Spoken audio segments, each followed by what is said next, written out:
study, and play. Come together on a Windows 11 PC. And for a limited time, college students get The best of both worlds. Get the Unreal College Deal. Everything you need to study and play with select Windows 11 PCs. Eligible students get a year of Microsoft 365 Premium and a year of Xbox Game Pass Ultimate with a custom color Xbox wireless controller. Learn more at windows.com/student offer. While supplies last. Ends June 30th. Terms at aka.ms/collegepc. Mornings have a rhythm. You can hear it, feel it. And at Quaker, we fuel it. With 100% whole grain oats and a good source of fiber in every bowl, helping you turn that rhythm into your soundtrack for a great day. Fuel to start whatever's next. Quaker, official sponsor of FIFA World Cup 26. Let's go! Let's go!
entering a realm between the hidden and forgotten, a slipstream caught between realities, a secret museum of the esoteric, the private library of shadows, all taking place in a world forged from mystery and caught between logic and myth. You are entering ParaReality. Good evening, seekers of the strange and the unexplained. Welcome to ParaReality, a place where shadows whisper, mysteries linger, and the line between the unknown grows razor thin. I'm Sandman, your guide through the hidden corridors of reality. Here, every question awakens a mystery, and every mystery pulls us deeper into the truth concealed in the shadows. And tonight, we're going to step once again into that world where the truth and mystery collide. Well, we got Easy E back in the co-host chair for the first time in a while on ParaReality. Welcome back, Easy E. Yes, sir. What's good? Hey, man, I've been waiting for this for a while. Yes, it's been a couple months. It's been a minute, yeah. Yeah. It's been a while since you've actually been on this podcast. We've had the Midnight Syndicate podcast, exactly. Which we're going to get into that in a second. Indeed, here. Yep. So, what do you think about the new redesigned, if you will, secret bunker? What do you think about that? The redesigned bunker looks great. Thanks. Looks great. Thanks. Yeah. Yeah. So those of you who are regular listeners know that I guess it was a month or so ago, I had to take a little bit of time off and not going to get into it. But one of the reasons was deciding to. My wife decided to remodel the house. Not really remodel, but paint, get new floors, stuff like that. So. Yeah. I decided, well, if she's going to do that, I'm going to remodel the secret bunker. So I reworked the secret bunker.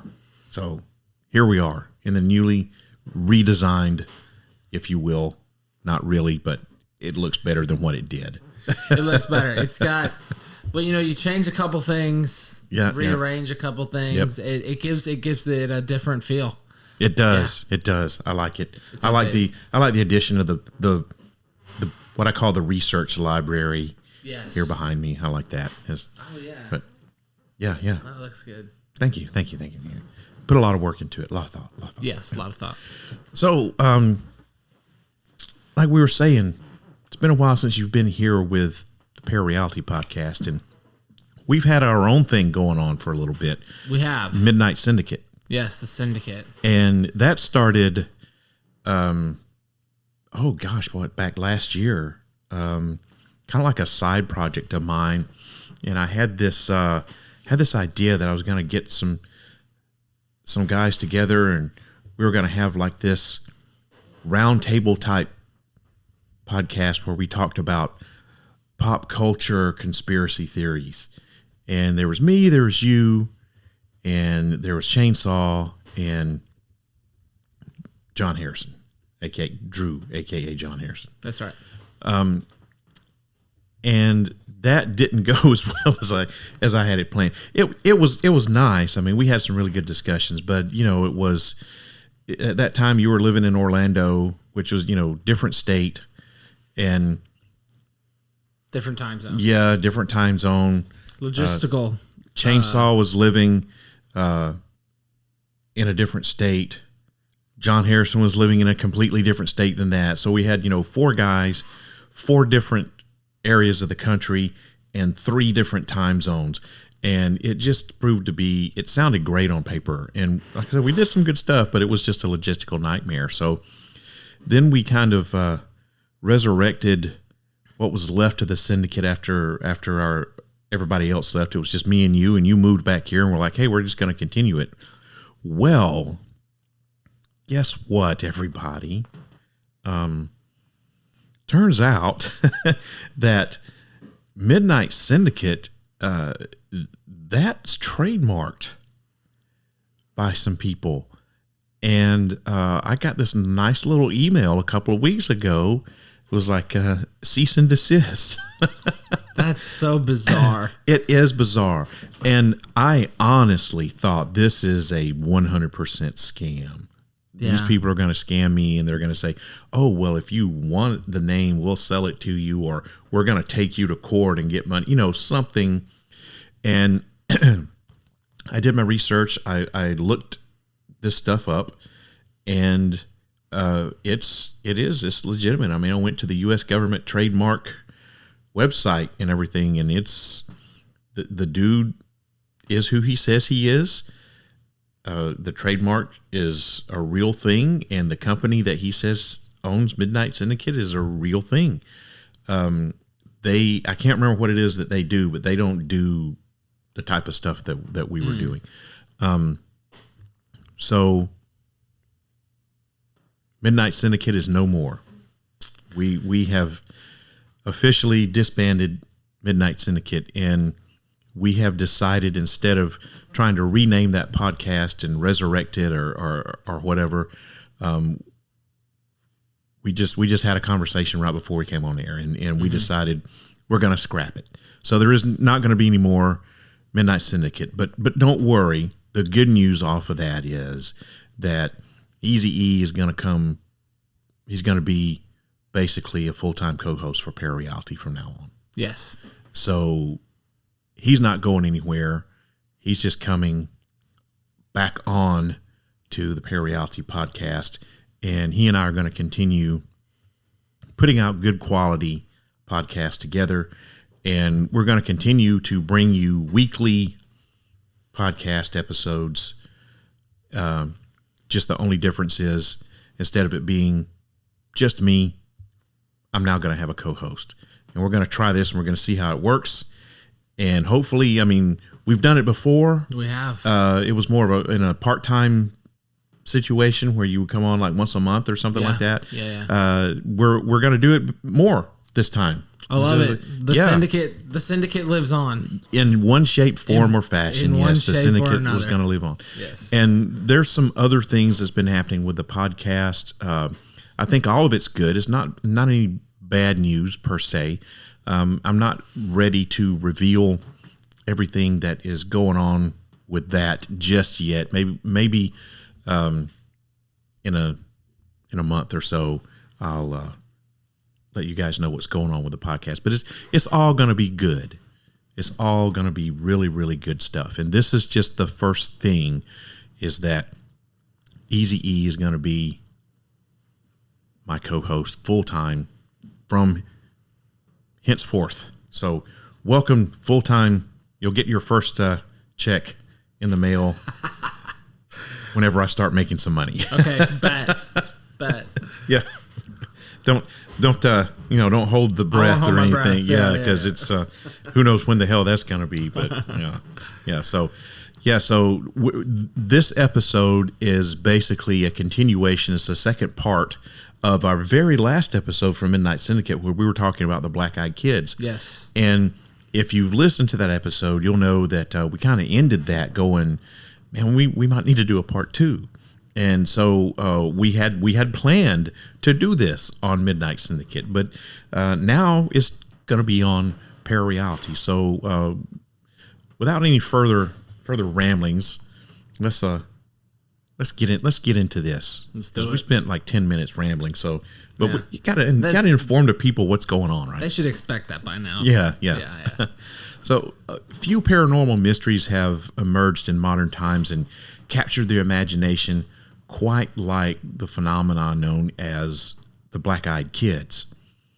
Unlike legends that have been passed down for centuries through folklore and tradition, the Black-Eyed Kids seem to have appeared kind of like overnight, and their story begins in the late 1990s. I think, what is it, 96, Eric? And just a few short decades, though, they've become one of the most unsettling and widely discussed mysteries in the paranormal world. The reports are eerily consistent.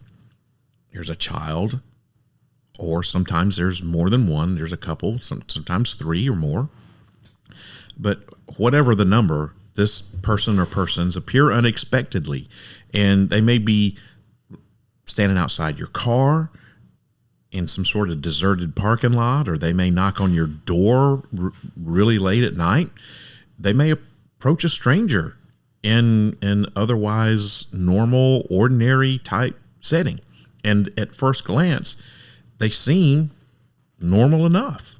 But witnesses almost immediately describe a growing sense of unease and some kind of it's almost like an instinctive feeling that something is really, really horribly wrong with these kids. And then comes the realization that the eyes on these kids are completely black. There's no white, there's no iris, there's no pupil. It's just blackness. And maybe even stranger than their appearance is their behavior. They ask for help. They might ask you for a ride if they're at your car. They might ask to come into your home to use a phone. And most commonly, though, what they're asking for is to be let inside. Let me in your car. Let me in your home. And they don't force themselves in your vehicle. They don't force themselves in your home. They don't threaten you with anything. They just ask you to be let in, and then they wait. And over the years, countless theories have emerged to explain who or what these entities might be. And some believe they're nothing more than an internet-born urban legend. Others see them as manifestations of something supernatural, maybe connected to ancient folklore about beings that require permission to enter a home. And some researchers have even suggested that they may be connected to the UFO phenomenon and the long-rumored stories of alien-human hybridization. And tonight we're going to explore 2 of the more fascinating theories surrounding these Black-Eyed Kids. My co-host Eric, he's going to be examining the possibility that these entities may be interdimensional beings, or maybe even modern manifestations of fairy folk found throughout ancient legends and folklore. And then I'm going to be taking a closer look at the idea that these encounters may have a connection with the UFO phenomena and the controversial theory of alien-human hybrids. Now, before we begin with this, it's important to note that no theory has conclusively explained these Black-Eyed Kids.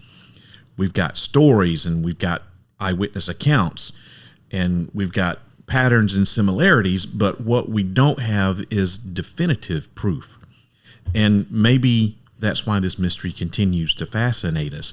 It exists in that uncomfortable space between folklore and reality, between fear and curiosity, or between what we think we know and what may still be waiting in the darkness just beyond our understanding. So lock your doors, dim those lights, and keep an eye on your windows, because tonight we're going to be asking a simple question. What if the black-eyed kids are exactly what they appear to be? And what if they're not? To learn more, you'll have to, of course, tune in, and find out. And before we get into everything, let's take the first commercial break of the night. We'll be right back in about 60 seconds, everybody. Eczema is unpredictable, but you can flare less with Ebglyss, a once-monthly treatment for moderate to severe eczema. After an initial 4-month or longer dosing phase, about 4 in 10 people taking Ebglyss achieved itch relief and clear or almost clear skin at 16 weeks. And most of those people maintain skin that's still more clear at 1 year with monthly dosing. Ebglyss, lebrikizumab LBKZ, a 250 milligram per 2 milliliter injection, is a prescription medicine used to treat adults and children 12 years of age and older who weigh at least 88 pounds or 40 kilograms with moderate to severe eczema, also called atopic dermatitis, that is not well controlled with prescription therapies used on the skin or topicals, or who cannot use topical therapies. Ebglyss can be used with or without topical corticosteroids. Don't use if you're allergic to Ebglyss. Allergic reactions can occur that can be severe. Eye problems can occur. Tell your doctor if you have new or worsening eye problems. You should not receive a live vaccine when treated with Ebglyss. Before starting Ebglyss, tell your doctor if you have a parasitic infection. Ask your doctor about Ebglyss and visit ebglyss.lilly.com or call 1-800-LILY-RX or 1-800-545-5979. Tomorrow morning is knocking. Stock your fridge now. How about a creamy mocha frappuccino drink? Or a sweet vanilla? Smooth caramel maybe? Or a white chocolate mocha? Whichever you choose, delicious coffee awaits. Find Starbucks Frappuccino drinks wherever you buy your groceries. ParaReality is a proud member of the Evergreen Podcast Network. For more information or to check out other shows on the network, please visit evergreenpodcast.com.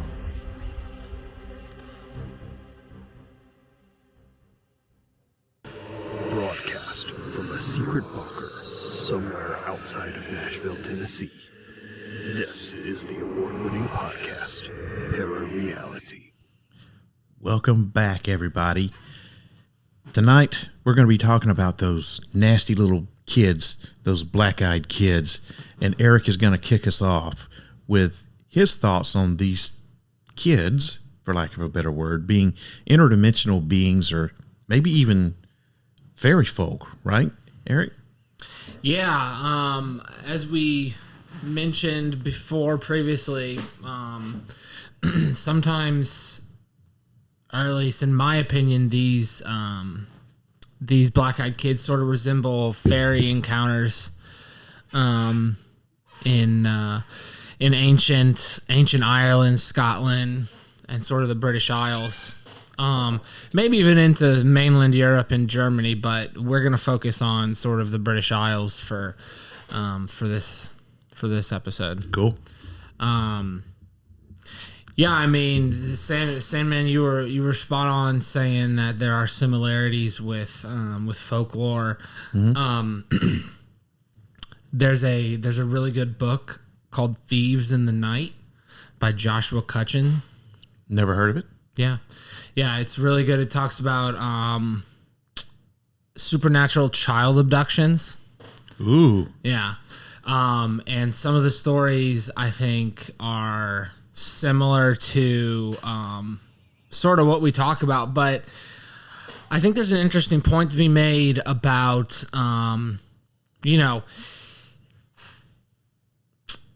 older cultures were more connected to nature than we are. I think we touched on this last episode. Yeah.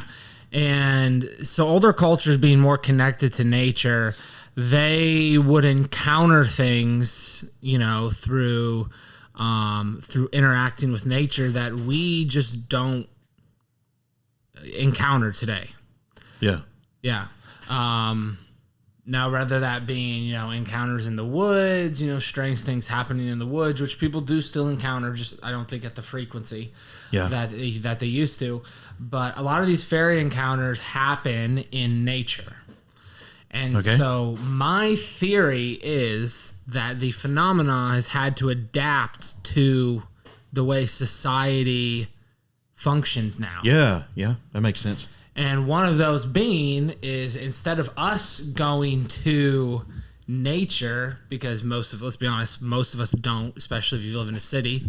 Okay. The phenomenon, Sandman's laughing. The phenomenon has had to come to us in order to interact with us. And so, that's what we see in a lot of Black Eyed Kids stories is they're coming to houses. Yeah. They're coming to cars. Yeah. Well, that's all of them.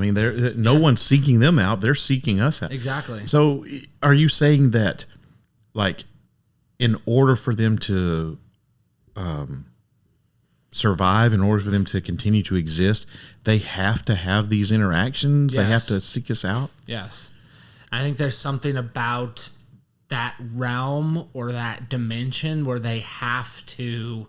It's a lower dimension, in my opinion. Okay. They have to have some interaction with humankind, and then you can go through any ancient culture. Every ancient culture has had some sort of encounter with the unknown, or encounter whether you're talking about the Anunnaki, whether you're talking about the Aztecs and the Mayans going into the underworld. Every culture has had the fairies. Every culture has had some interaction with the unknown.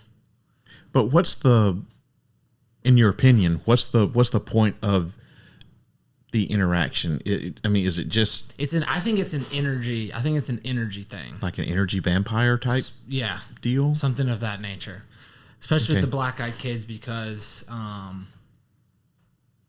it's almost like there's something about the fear, I think, that they feed off of. Ah, okay. The fear from the human, because the whole situation, any Black-Eyed story, kids, is pretty terrifying if you put yourself in the shoes of someone who's supposedly experienced it. Be pretty terrifying, and I think there's something about the fear that gives... Yeah, it's like that gives that energy feeds that particular energy need. Yeah. But what happens, like, if the BEK, if they're knocking on my door and they're saying let me in, and I'm like okay, and I let them in, what happens? Well, we don't really know. We can speculate. I'm sure. I think one side of it is it could turn into like an abduction. Like people have missing time, and they wake up somewhere or they wake up in their home and they just have like 12 hours of missing time and they don't know what happened. The last thing they did was let some kids in their house. But you don't get a lot of the story. The stories that we've read of Black Eyed Kids, there's not.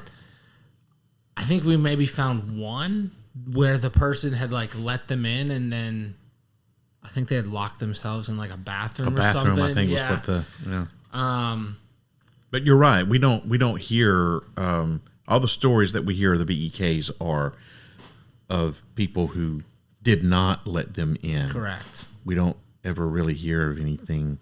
And maybe the reason that we don't hear stories from people who did let them in is because those people are never heard from or seen again. Or they don't remember. Oh, well, yeah. Okay. Yeah, that could happen too. Yeah. Right. I think because a lot of the, we're inevitably going to mention the abduction phenomena because it just the similarities are too strong. Yeah. So a lot of the abduction phenomena, a lot of people don't remember. They have to go to regression hypnosis. Yeah, hypnotists and get regressed. That's the only way they remember. Otherwise, it's like locked in your subconscious somehow. Yeah, which is bizarre. But there's the famous incidents like Travis Walton and Barney, Betty Hill. Yeah, some of the famous. I did those two in my last episode. I'll tell you. Yeah. So tired of hearing about those two. Yeah. Those have kind of they've gotten so popularized. But you can't talk about modern day abduction phenomena without mentioning those two cases in particular. Yeah. What else you got for us? But no, I was going back to my thing about sort of the connection to nature. You know, a lot of the old fairy stories talk about kind of like being taken to the other side and then coming back, either somehow changed. Yeah. But there's always a sense of like that other side is attracting humankind to it. So there is a story about a reverend in Scotland. His name was Robert Kirk in the 17th century. Uh-huh. And he wrote a book about fairies at that time and fairy beliefs. It was called The Secret Commonwealth. I think I've heard of that book. Yeah, I think it's a pretty famous book as far as fairies are concerned. He suddenly died, apparently, or people thought. Yeah. Local legend claimed that he had been taken by the fairies and was living among them. And also stories circulated apparently that he appeared to relatives. Okay. And had asked to be rescued before just vanishing. Oh. Yeah. So it's like he was sort of like in that in-between space. Yeah. Where he was still connected to this world, but he eventually couldn't be saved, so he just vanished into the other side. Yeah. Wow. Yeah. There's another story. Let's see here. I guess it's a ballad, so technically a song from Scotland. That makes sense. Yeah. Yeah. Right. It's called "The Ballad of Tam Lin." It says a young man is captured by the queen of the fairies and is forced to live in her realm. Oh, my squeaky chair, sorry. A woman named Janet falls in love with him and learns he is to be sacrificed as a tithe to hell. Oh, my God. To rescue him, she must hold on to him while the fairies transform him into various creatures. She succeeds, breaking the fairy enchantment, and returns him to the human world. Wow. And what was the name of that? Tam Lin, Tamlin. Okay. There's another one. A historical figure. His name is Thomas the Rhymer, said to have encountered Queen of Elfland beneath the Alden Hills. Mm-hmm. She takes him into fairyland, where he remains for what seems like a short time. When he returns, 7 years have passed in the human world. Time's different. Yeah. Yeah, right. He's gifted prophecy, but loses the ability to tell a lie. No. Yeah, right. And this is one of the best known stories, apparently, involving missing time. Saving money feels right. Just like when things are packed tidy and tidy. Get auto insurance. Welcome everybody to a strong correlation to abduction phenomena. The stereotypical format. But I think, but a big point here is, especially with that last one, where again, nature. He's in nature, and he's in parts, and even in modern day Ireland, like they still talk about like fairy circles, and there's certain areas. I actually follow a guy on TikTok who has like gone around Ireland to these known like fairy forts or like fairy circles. And even in Iceland, I think it was Iceland, they purposely did not build roads in certain areas because they did not want to disturb the local communities. Did not want to disturb the fairies. So like it is still okay. And I know this, and this is kind of progressing to my next point. I'm sure there's a name for it, but there is an idea that when people from Scotland, Ireland, Wales, when they immigrated to the U.S., they brought a lot of these phenomena and concepts with them across, and now they exist in the United States, or wherever they go. It like travels with the culture. Yeah, well, they come with their, their legends, their folklore, their monster under the bed stories for the children and stuff. So that makes sense that stuff like that would travel with them, their traditions and everything. So if you're talking about something that's magical or even demonic, I hate going there because everything's a demon these days. Hint, no, it's not. It's an overused term. Yeah. But it makes sense that some magical being or some sort of supernatural force could follow them as well. The energy. Yeah. So yeah, that's kind of my angle. It's just one theory. I think there's a lot of correlations to it though. Well, you got some interesting points. Yeah. Especially that last one. Yeah. They're going to come, they're going to bring their stuff with them, Yeah. I mean, even you look at, there's a lot of Native American stories that talk about the same concepts as fairies. So I think it existed here as well. I think like I said, I think it's a common theme among many cultures. There's always this other side that's battling with our world. Kind of, the perpetual battle between good and evil type deal. Yeah, the balance. Yeah. Yeah. But yeah, you make some very, very valid and interesting points. Yeah. Like that. Well, it is time, unfortunately, for the pause for another commercial. So we're going to do that. And then I'm going to present my argument or my side of the story about our BEK. So we'll be right back in about another 60 seconds right after these messages. Chronic migraine, 15 or more headache days a month, each lasting 4 hours or more, can make me feel like a spectator in my own life. Botox, onabotulinum toxin A, prevents headaches in adults with chronic migraine. It's not for those with 14 or fewer headache days a month. It's the #1 prescribed branded chronic migraine preventive treatment.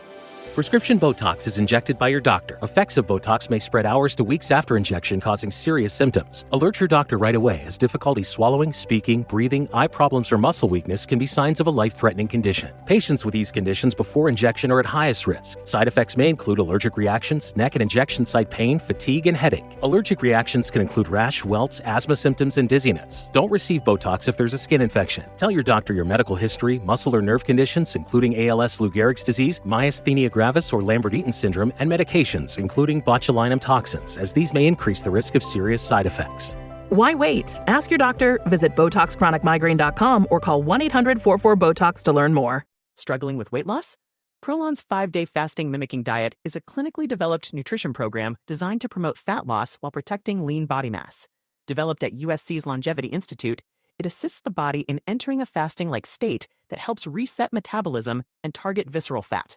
In just 5 days, Prolon offers a science-backed approach to weight loss without extreme restriction or guesswork. Get 15% off plus a $40 bonus gift when you subscribe at prolonlife.com/now.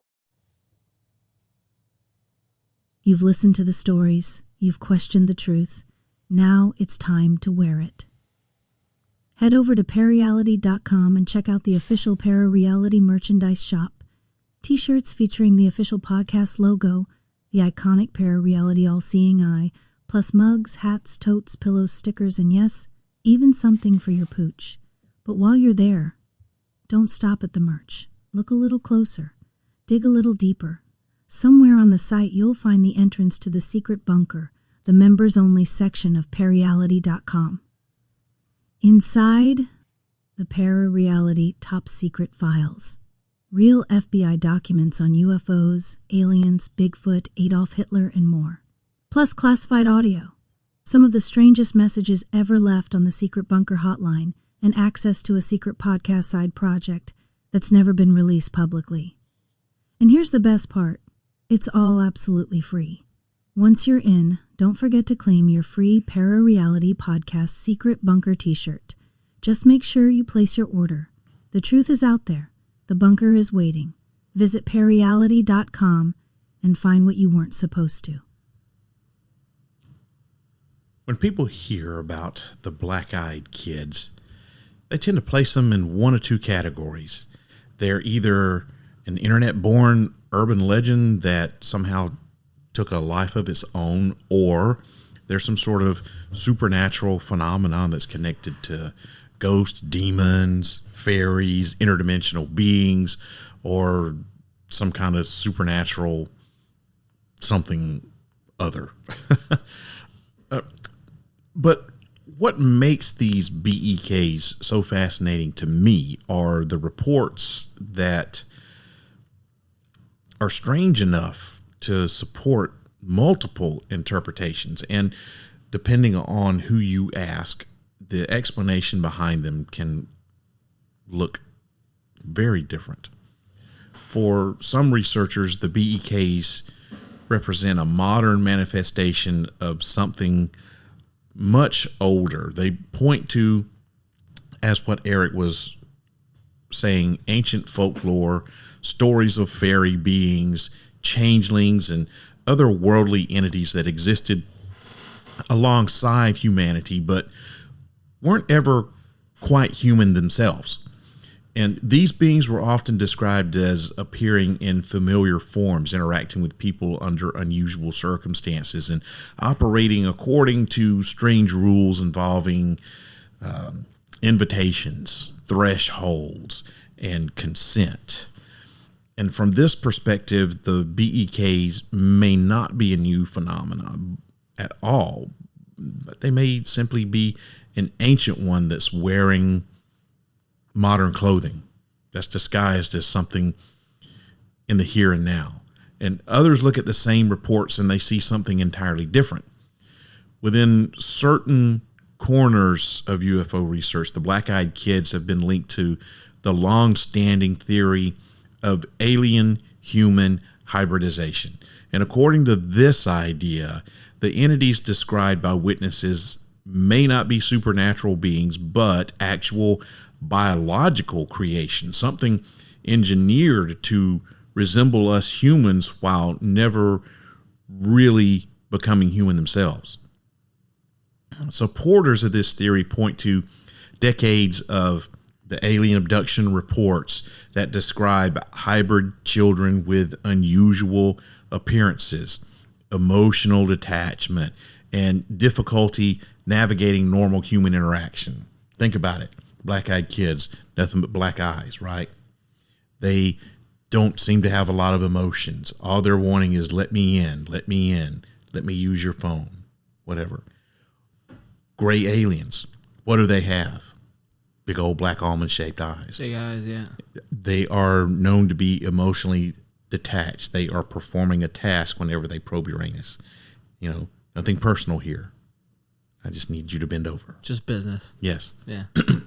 Also, talking about the children with the black eyes, in fairy folklore, the changeling was a child that had been replaced with a fairy. And the fairy looks like a kid, but it's not. But it's not the really, same. yeah. Not the Something's same. a little off, yeah. Mm-hmm. And what's interesting is that both theories begin from the same observation. Witnesses consistently report feeling like they're interacting with something that looks human but isn't quite human. Now, the details vary, of course, from account to account, but the underlying impression remains remarkably consistent. The children speak really weird. Their behavior feels off, kind of almost like it's rehearsed.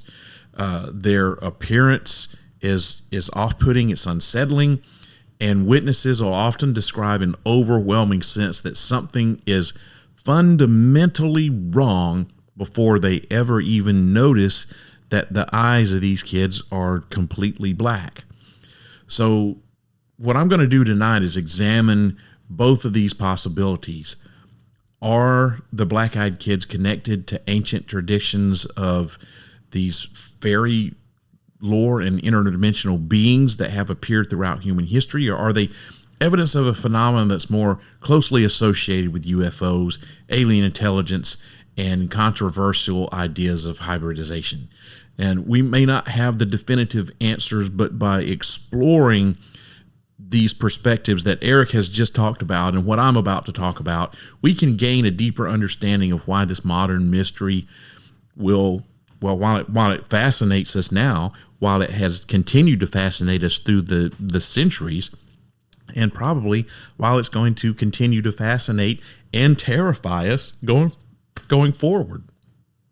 So this hybrid narrative existed long before the actual black-eyed kid phenomenon. And one of the most intriguing aspects of this theory is that the idea of alien-human hybrids actually predates the black-eyed kid phenomena. The first widely known BEK encounter occurred, I think we said at the top of the show, back in 1996. There was a journalist named Brian Bethel. He reported being approached by these two children. He was sitting in a car in a parking lot in Abilene, Texas. And years before that story ever surfaced, UFO researchers were collecting reports from alleged abductees who claimed that they had encountered hybrid children. Throughout the 1970s, the 1980s, and into the 90s, researchers like Bud Hopkins and David Jacobs, they documented accounts from individuals who believed they had been taken by UFOs and shown children who were supposedly the result of this alien-human breeding program that was going on. And what makes those reports interesting isn't that they actually prove anything. It's that many of the descriptions sound kind of familiar. Witnesses will describe the children as appearing mostly human, but not entirely. They were said to have pale skin, unusual eyes, really weird, awkward behavior, and a noticeable lack of emotional expression. And many were described as struggling with ordinary human interactions, kind of like they understood the mechanics of social behavior without truly understanding the emotions behind it. So that gives us the almost human problem, right? That beings are half us, part us, but not quite us.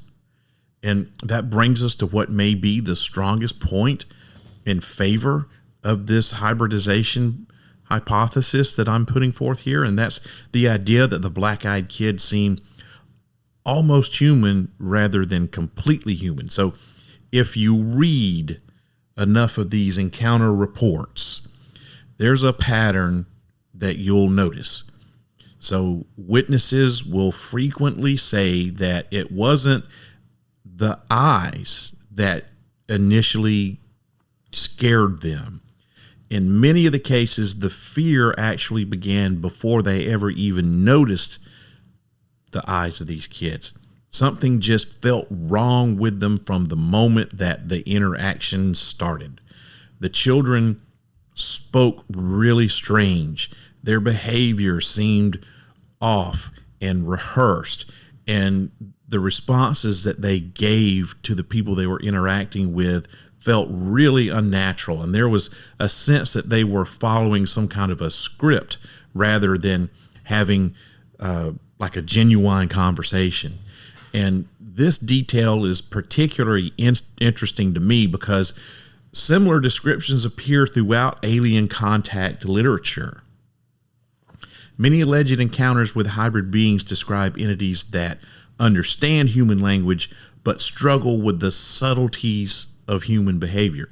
They can communicate, but they don't really grasp things like humor, empathy, spontaneity, or like all of these unwritten rules that govern our everyday social interactions, right? And it's almost like they're studying us, like they're studying humanity from the outside, and they're just trying to do their best to imitate it rather than genuinely being a part of it, like genuinely belonging to it. Mm-hmm.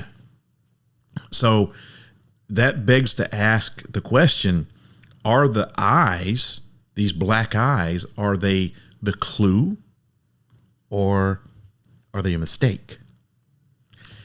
So you've got the eyes, these big old black, totally black eyes, no white, no pupil, no iris, nothing. Everything's black. And they're, of course, the defining feature of the black-eyed kids. I mean, that's what they're named after, right? Is the black eyes.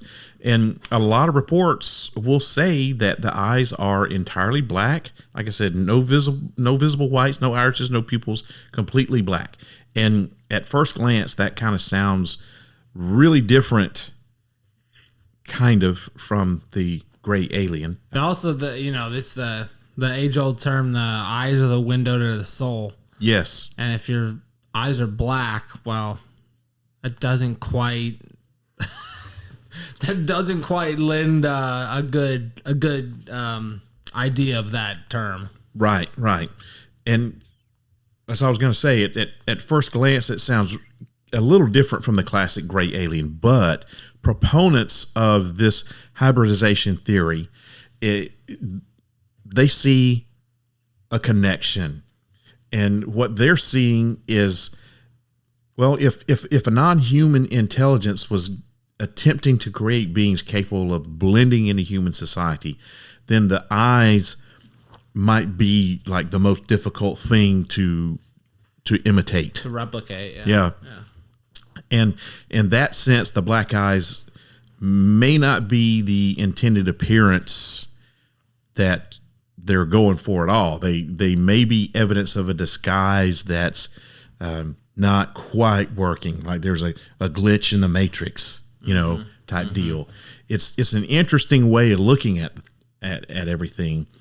And what if witnesses aren't seeing black eyes because these entities want them to see black eyes? What if they're seeing these black eyes because something about the process of disguise isn't complete? It isn't operable. It's malfunctioning. And instead of being the feature, the eyes are the flaw of the disguise. And that's the telltale sign that whatever they're looking at isn't entirely human. So, and I think that is a very interesting way to look at the black-eyed kids, that they are disguised, but for whatever reason, they can't get the eyes straight on it. Yeah, I really enjoy that idea, because that's similar to the abduction phenomena too. So again, the similarities are very apparent. Yeah. Also, when I'm trying to think, what is it? I was listening to something recently talking about like encounters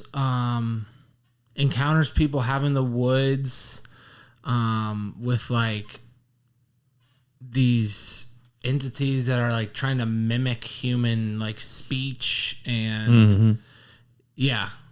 So it's they can't quite get it. Can't get it right.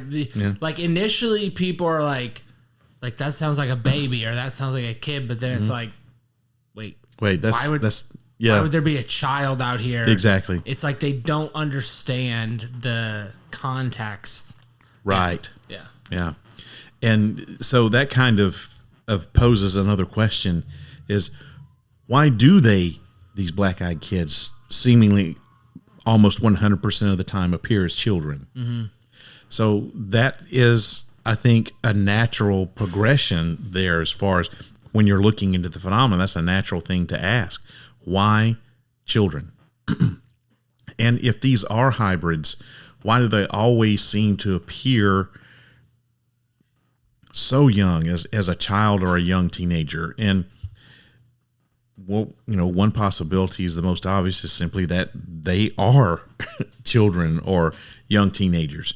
So if a hybridization program does exist, maybe what the witnesses are encountering are beings that are still developing and learning how to interact with humans. And that's why the interaction is so weird.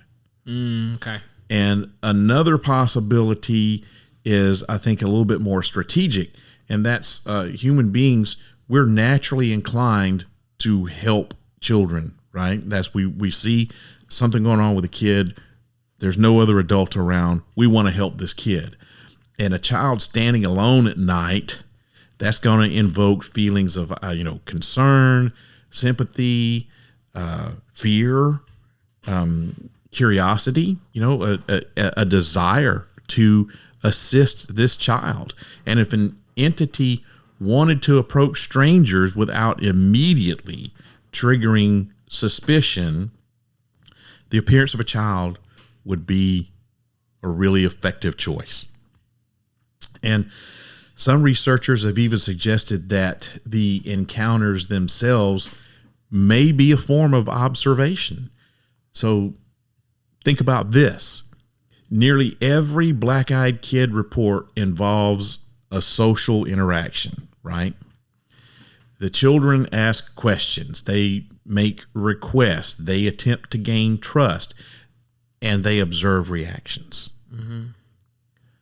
If the goal was to study human behavior, there might not be a better way to do it than through direct contact, direct interaction with a human. If that's the goal, if that's what they're doing is studying our behavior, how better to do it? Yeah. Than to get in there and interact.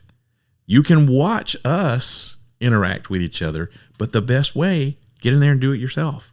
To do it yourself, yeah. Yeah.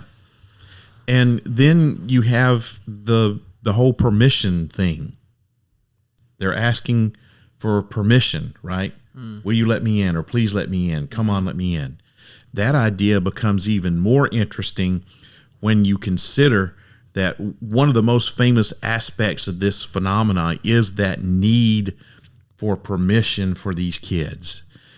The BEKs, it seems like, I guess almost like 100% of the time, they got to ask to enter your home or your vehicle. They don't just come in. Or, they have to ask for permission. Traditional paranormal researchers often point out to this as evidence of supernatural origins, drawing comparisons to vampire legends, demonic folklore, and stories about entities that cannot cross a threshold without consent. I am losing my voice. And to shorten your speeches.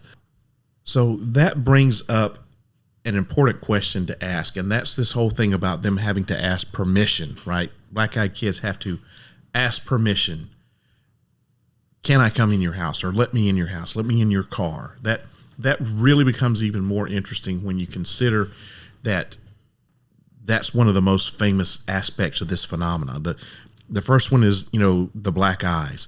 And I guess the second one would be the feeling of unease. And then this third one is that, they have to ask for permission. They have this need for permission. They always have to ask. In 100% of the cases, they always have to ask to enter the home or the car or wherever it is that the person is. They have to ask this.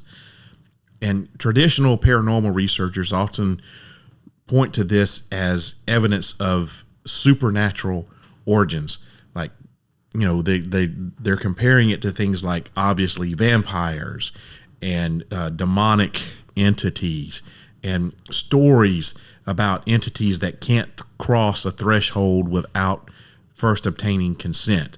But UFO researchers will sometimes interpret this detail a little differently. So what if permission isn't a mystical requirement? What if it's the point of the encounter, right? So rather than needing permission to enter, maybe these entities, these BEKs, are testing whether they can obtain it. The request itself becomes the experiment. Can they gain trust? Can they overcome fear? Can they persuade someone to ignore their instincts and grant them access? Now, if this is it, then the interaction can be less about entering a house or wherever and more about observing how humans respond under this pressure, under this weird feeling of that they're putting off. Yeah.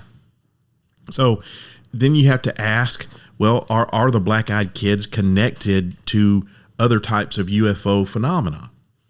And the hybrid theory becomes even more intriguing when viewed alongside other UFO-related phenomena.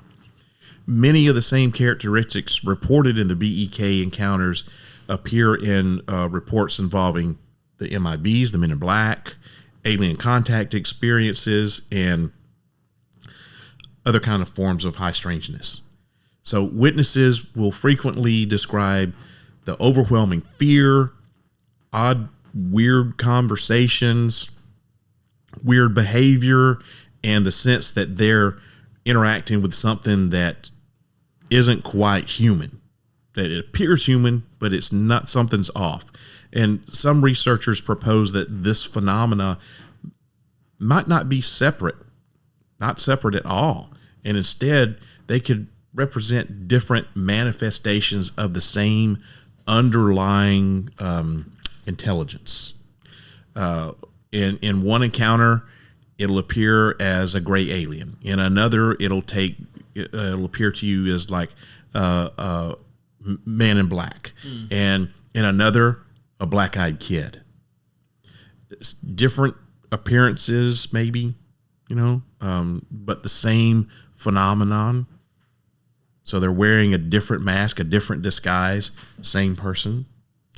Isn't that one of the whole things? And I could be wrong because I haven't read the book, but Jacques Vallée, that book. I'm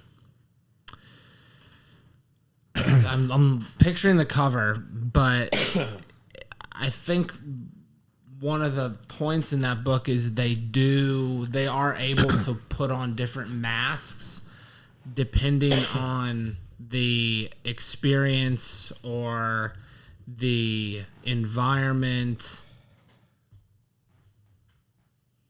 and they're able to make the experiencer feel a certain way. I have not read that book. I don't know.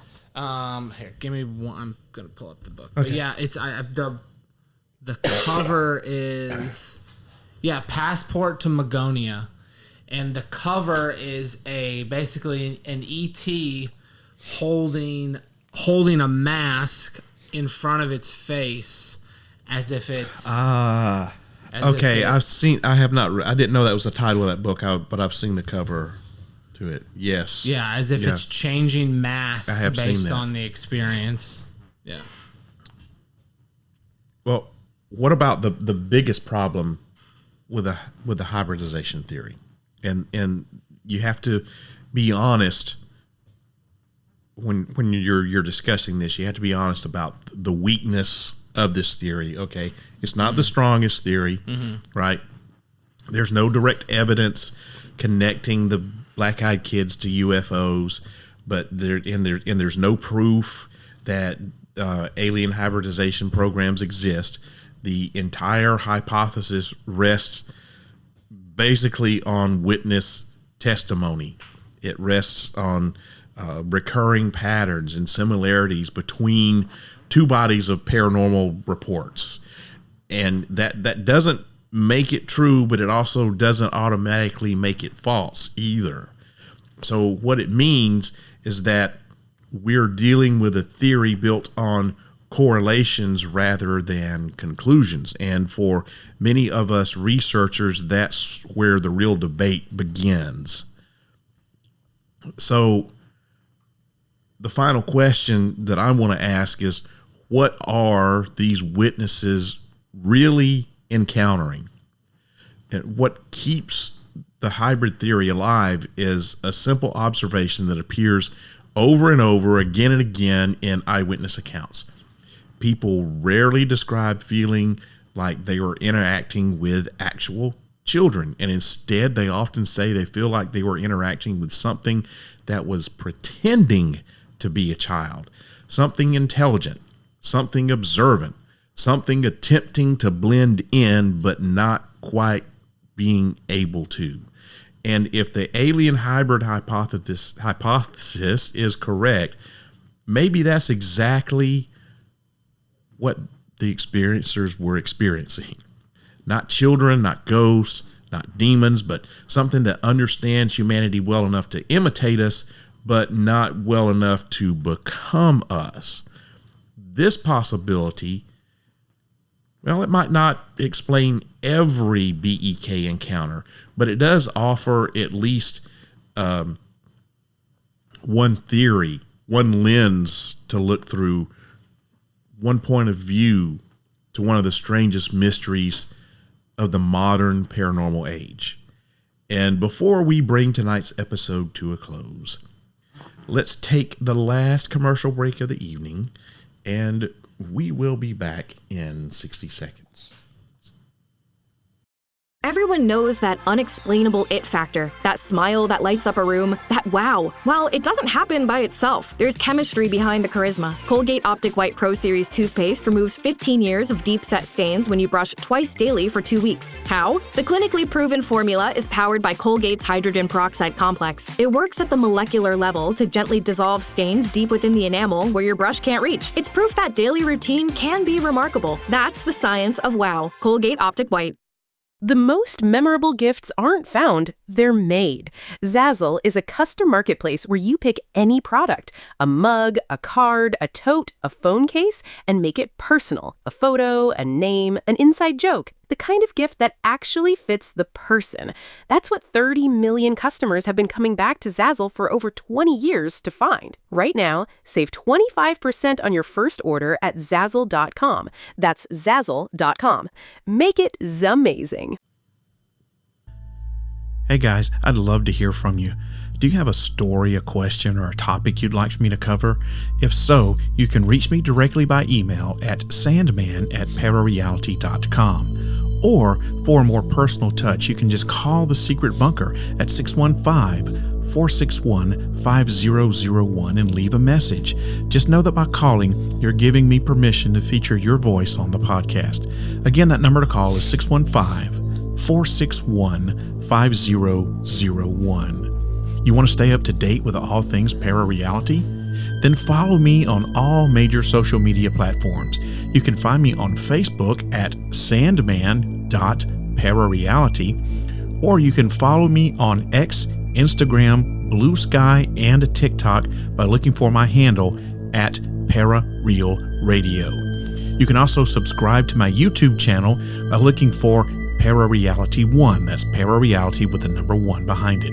And don't forget to visit my website, parareality.com. That's where you'll find an archive of all of my past podcast episodes for free. You can also find the latest in paranormal news from all around the world under the Para News section. Your support means everything, whether you buy something from my store or leave me a positive review on whatever podcast app you're listening on. A 3-star or higher review goes a long way in helping this podcast reach new listeners, and I would truly appreciate it. Thank you.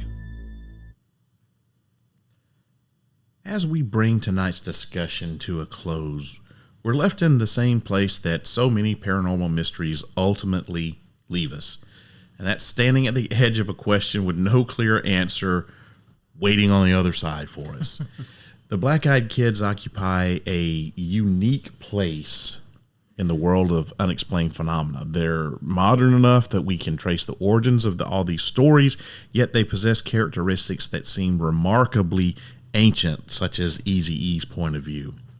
The need for permission, the overwhelming sense of dread, the feeling that something is disguising itself as a human while never quite managing to become human.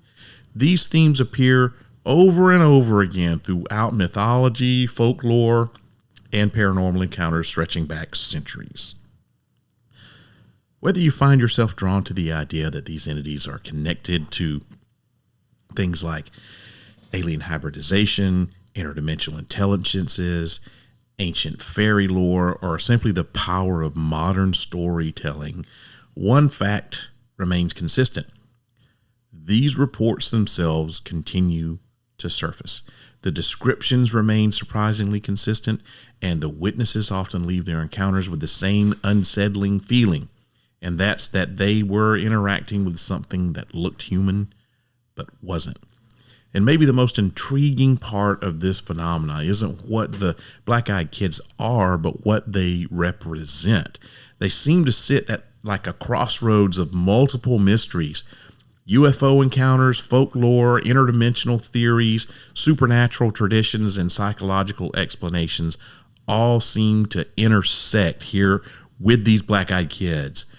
And it's like the black-eyed kids serve as a mirror that reflect our own beliefs about the unknown. And for some people, they're evidence of hidden intelligences operating just beyond our perception. And for others, they're a modern myth born from ancient fears. And still from others, they're a reminder that there are aspects of reality that we may not yet fully understand. But the truth is that we may never know exactly what the black-eyed kids are. Maybe that uncertainty is part of what gives the phenomenon its power. The unanswered question lingers long after the story's over. It follows us home. It waits in the quiet moments. And it reminds us that some mysteries refuse to stay neatly categorized. And whatever your conclusion may be, I encourage you to keep asking questions, keep examining the evidence, and maybe most importantly, remain open to possibilities, even when those possibilities challenge your assumptions about the world around you. Eazy-E, what are your closing thoughts on all this? My closing thoughts are there's a lot about our world that we still don't understand. Amen. Yes. And a lot about the history of Earth that we may never understand. And I think a lot of it points to there being some interaction with another dimension, another side to existence that that sits alongside us and sometimes can travel to our side and vice versa. But yeah, I mean, a lot of the paranormal phenomena points to that, whether it be possession, abduction, whether it even be, encounters with creatures in the woods that we don't know. It all points to some other existence. Not only do these things exist in reality, but they exist in parareality. Exactly. Cha-ching. Exactly. Yes. We didn't even have time to touch on the whole missing 411 link that we brought up last time we talked about this. So maybe there could be a part 3. I don't know. That's a distinct possibility that we could just take a whole episode and devote to black-eyed kids and the missing 411 link. I know that might be a stretch, but I mean, yeah, I think when it comes to nature, I don't think it's a stretch at all, because missing 411s is all about people going missing in nature. So I think there's a possible link for sure, especially when it comes to the fairy side of it. Yeah. Yeah, for sure. We're going to have to leave that door open for now. Yeah, we've got to leave the door open. Yeah. Well, everybody, thank you for joining me and Eric tonight on another journey into the strange and the unexplained. Until next time, stay curious, stay skeptical, and remember, sometimes the most unsettling mysteries aren't the ones hiding in the darkness. They're the ones standing on your doorstep, knocking, waiting for you to let them in. I hope that you enjoyed tonight's episode of ParaReality. Going to be back again with another episode on June 19th at 8 o'clock p.m. Central U.S. time. So make sure you tune in, and find out. I hope this podcast opens up your mind to new ways of thinking, expands your consciousness, and produces a change in the way you see the world. If you wish to change, you must lift the veil of ignorance that has been cast over your eyes. Only then will you see the true power of the universe. Eric and I hope that you have a wonderful evening, a great weekend, and we're going to see you again on June 19th. Good night, everybody. If you wish to change, you must first lift the veil of ignorance that has been cast over your eyes. Only then will you see the true power of the universe.